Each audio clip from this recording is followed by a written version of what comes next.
Kembali di Kompas Siang, Saudara. Majelis Kehormatan Mahkamah Konstitusi menjatuhkan sanksi pemberhentian terhadap Anwar Usman sebagai Ketua MK. Namun pemberhentian ini tidak membuat putusan MK tentang batas usia Capres-Cawapres batal.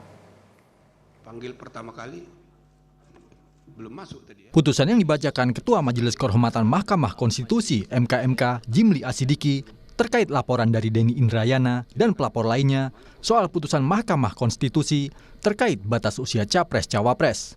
Dalam putusan ini, Anwar Usman terbukti melakukan pelanggaran etik berat dan melanggar Sabta Karsa Kehakiman. Dan peraturan Mahkamah Konstitusi nomor 1 tahun 2023 tentang Majelis Kehormatan Mahkamah Konstitusi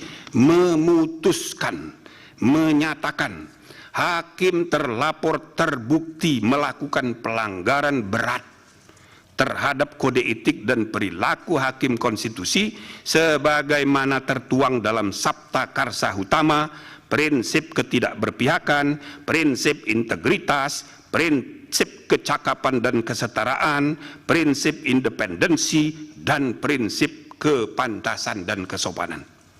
2.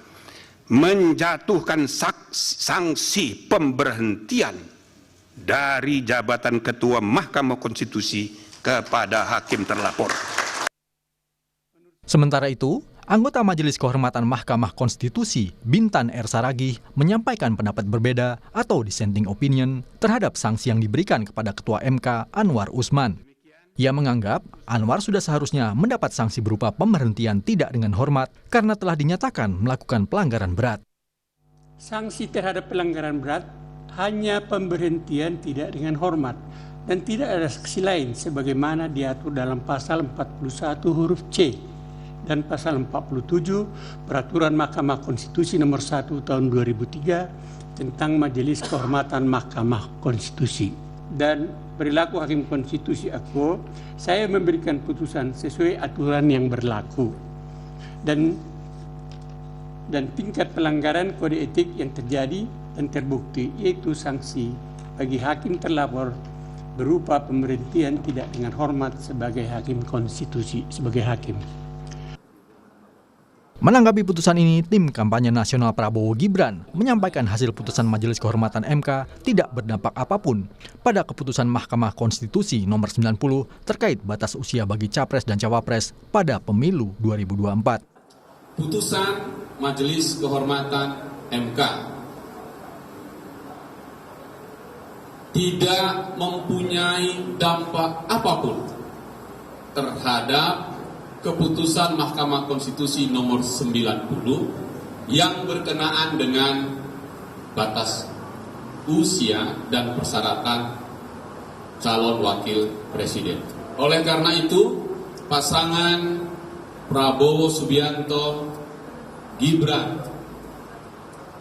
mendaftar ke KPU secara penuh dan mengikuti proses itu untuk kemudian KPU mengambil keputusan menjadi pasangan yang sah. Tim pemenangan nasional Ganjar Mahfud menghormati putusan MKMK yang menghentikan Anwar Usman dari jabatan Ketua Mahkamah Konstitusi karena dinilai melakukan pelanggaran berat. Meski menghormati hasil putusan, namun TPN Ganjar Mahfud juga berharap Anwar Usman tak hanya diberhentikan sebagai Ketua MK, tapi juga dihentikan sebagai Hakim MK. Namun, TPN juga bersyukur Anwar Usman tidak diperkenankan untuk mengikuti sidang sengketa pemilu. Memulihkan kembali martabat MK sebagai penjaga konstitusi. Kami sebetulnya berharap agar MK memutuskan Ketua MK Anwar Usman bukan hanya diberhentikan sebagai Ketua MK, tetapi diberhentikan juga sebagai Hakim MK. Namun, kami bersyukur bahwa Bapak Anwar Usman dalam kedudukannya sebagai Hakim MK tak diperbolehkan memeriksa perkara pemilu, Pilpres dan Pilkada, di mana di dalamnya ada potensi konflik